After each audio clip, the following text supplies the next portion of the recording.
Photophobia হ'ল আপোনাৰ এটা অত্যধিক লাইটৰ কাৰণে বা অত্যধিক পোহৰত চকু সংবেদনশীল হয়।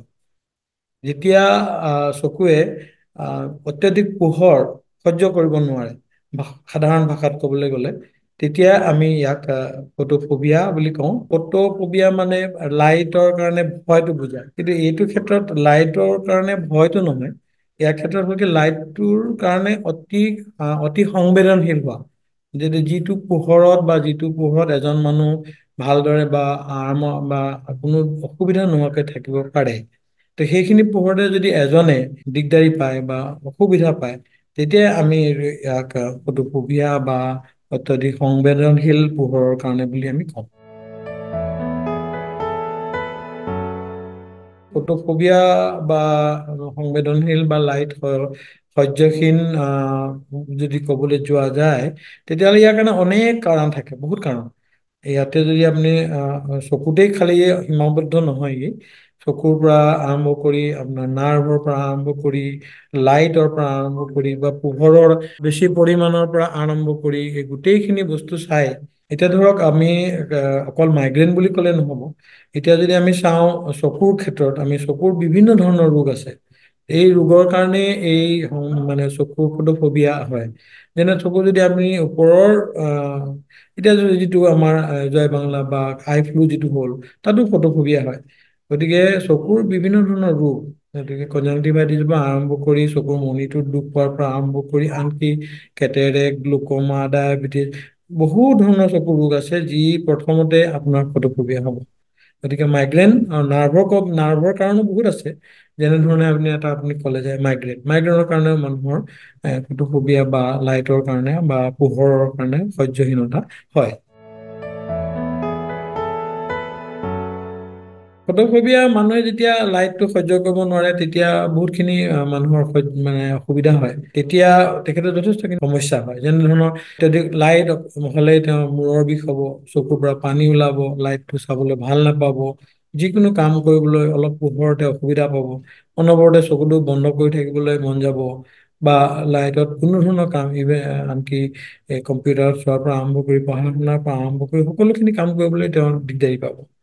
সেইকাৰণে এইখিনিয়ে মানে বেছি সমস্যা, যেনেকে দেখাত দিগদাৰি, চকুৰ পৰা পানী ওলোৱা, চকুটো জোৰকৈ বন্ধ হৈ যোৱা, চকু ৰঙা পৰা, চকু বিষ হোৱা বা চকুৰ পৰা মূৰৰ বিষ পৰ্যন্ত হোৱা, এইকেইটাই সাধাৰণতে সমস্যা দেখা যায়। এই চকু যেতিয়া সাধাৰণ মানুহ এজনে যেতিয়া নৰ্মেল পোহৰত, যেতিয়া ধৰ এটা ৰুমৰ এটা কোঠাৰ যিটো পোহৰ হৈ আছে, সেইখিনি কোঠাৰ পোহৰত যেতিয়া এজন মানুহে থাকিব নোৱাৰে, তেতিয়া বা দিনৰ পোহৰটোত আমি যদি এইখিনি আজি যিটো পোহৰ ধৰক যেনেকুৱা পোহৰত যদি আমি থাকিব নোৱাৰো, দিগদাৰী লাগে। কাৰণ সেইকাৰণে সেইখিনি সময়তে আমি ইয়াৰ উপযুক্ত চিকিৎসা ল'ব লাগিব বা এজন চকু ডাক্তৰৰ কাষলৈ যাব লাগিব। ফটোফোবিয়াৰ ট্ৰিটমেণ্ট বুলি ক'লে, আমি ফটোফোবিয়াত যিখিনি কাৰণ আছে, সেই কাৰণখিনিৰ কাৰণে আমি ইয়াৰ চিকিৎসা কৰিব লাগিব। যেনে আপুনি যদি এই চকুৰ মণিটোত দুখ পোৱাৰ কাৰণে হৈছে, তেতিয়াহ'লে চকুৰ মণিটোত দুখ পায়, মণিটোত ঘাঁ লাগিলে মণিটো যদি আমি চিকিৎসা কৰোঁ, তেতিয়াই ভাল পাব। মাইগ্ৰেইনৰ কাৰণে যদি কৈছে, আমি মাইগ্ৰেইনৰ যদি চিকিৎসা কৰোঁ, তেতিয়াই ফটোফোবিয়াটো ভাল পাব। বা কেতিয়াবা প্ৰতিসৰণৰ দুখ, যিটো আমি চশমা লাগে, বা মায়পিয়া, হাইপাৰমেট্ৰপিয়া, তো এইখিনি সময়ত যদি আমি এই মায়পিয়া হাইপাৰমেট্ৰিয়া চশমা যদি দিয়া হয়, তেতিয়াই আমি ভাল পাওঁ। গতিকে আমি কাৰণটো ইয়াৰ চিকিৎসা কৰিব লাগে। যি কাৰণতে এই ফটোফোবিয়া বা লাইটৰ কাৰণে সংবেদনশীল এজন লোক হয়, তেতিয়াই এই কাৰণটো আমি ট্ৰিটমেণ্ট কৰোঁ। আৰু ইয়াৰ এটা যদি ইমিডিয়েট আমি হেৰি মানে টেম্পৰৰী যদি আমি কিবা এটা চিকিৎসা কৰিবলৈ বিচাৰোঁ, তেতিয়া আমি বিভিন্ন ধৰণৰ আমাৰ লাইট কমাই দিয়াৰ উৎস আছে। যেনে আমি ৰুমৰ লাইট, যদি ৰুমত ৰাতি থাকোঁ, তেতিয়া ৰুমৰ লাইট আমি কমাব পাৰোঁ, বা এজন লোকক অলপ আন্ধাৰ ৰুমত থাকিবলৈ দিব পাৰোঁ, বেছি পোহৰ নথকাৰ, বা নাইবা আমি বিভিন্ন ধৰণৰ ছানগ্লাছেছ ইউজ কৰিবলৈ দিব, টিণ্টেড গ্লাছ পায়, যি ধৰণৰ বিভিন্ন ধৰণৰ আমি ছানগ্লাছেছ ইউজ কৰিবলৈ দিব পাৰোঁ, ব্যৱহাৰ কৰিবলৈ দিওঁ। আৰু এই ধৰণৰ বিভিন্ন তেওঁৰ তেওঁ মানে আৰামত থকা যি ধৰণৰ গ্লাছ বা চশমা দিলে তেওঁ ভাল পায়, আমি তেনেকুৱা বিভিন্ন ধৰণৰ চশমা দিওঁ। ফলটো সম্পূৰ্ণ বেলেগ হয়, সম্পূৰ্ণ ভাল হয়। কাৰণ আমি যদি তাৰ কাৰণসমূহ, যিখিনি কাৰণ মই যে ক'লো, ইয়াৰ মাজত আমি বহুত কাৰণ এতিয়াও মই ক'ব পৰা নাই, সেইখিনি ক'বলৈ গ'লে বহুতখিনি দীঘলীয়া হ'ব। কিন্তু এই কমন কাৰণখিনি, যিখিনি ধৰক এই চশমাৰ পৰা আৰম্ভ কৰি, মাইগ্ৰেইনৰ পৰা আৰম্ভ কৰি, আৰু বিভিন্ন ধৰণৰ অভাৰ চকুৰে বেছি কাম কৰাৰ পৰা আৰম্ভ কৰি, যদি এই বস্তুবিলাক সম্পূৰ্ণখিনি আমি চিকিৎসা কৰোঁ, ফটোফবিয়া ভাল হ'ব। ইয়াৰ কাৰণে সেই কাৰণখিনি আমি খালি চিকিৎসা কৰোঁ।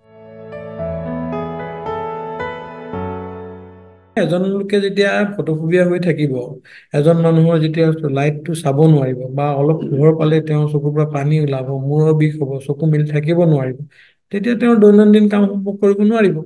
তেওঁ যিকোনো কামেই ধৰক, কম্পিউটাৰ কাম, এজন যদি কম্পিউটাৰ পাৰ্চনেল হয়, তেওঁতো কম্পিউটাৰ চাবই নোৱাৰিব। বা এজন অফিচৰ কাম কৰা মানুহ হ'লে তেওঁতো অফিচৰ কাম কাজবিলাক কৰিব নোৱাৰিব। বা এজন কিবা যদি অন্য কাম কৰা মানুহ হ'লে, তেওঁ নৰ্মেল কাম, বাহিৰত যিবিলাক মানুহ ঘূৰি ফুৰে বা বাহিৰলৈ যাব লগা হয়, অফিচৰ কাম কৰিব লগা হয়, ইফালে ইফালে যাব লগা হয়, তো সেই কাম একো কৰিব নোৱাৰিব।